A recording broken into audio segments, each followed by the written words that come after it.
Speaking of the deadheads, in the previous video,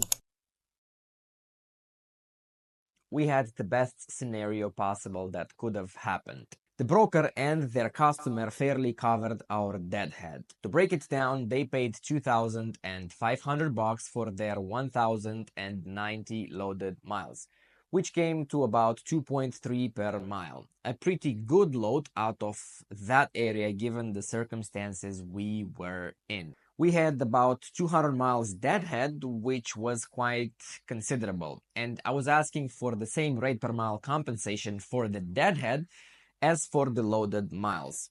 200 miles times 2.3 equals $460, rounded to 500, and I asked for $3,000. Ultimately, we received a $2.3 rate per mile for all the miles, not just for the loaded miles. This turned out to be a successful case, more than fair for us. However, there are instances when, in my opinion, deadhead really can't be fully covered by the brokers. The most common situation for us is in Miami, Florida. Almost every time we send a driver to Miami, we don't wait for the good loads out of there.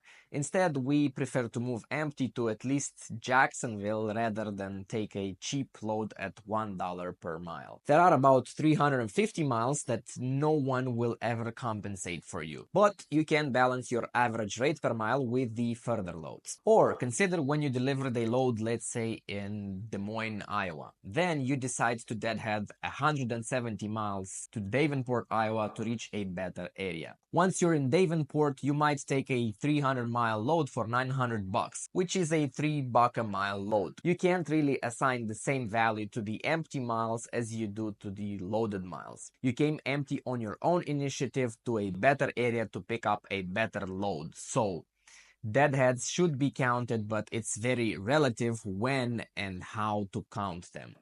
What do you all think about it?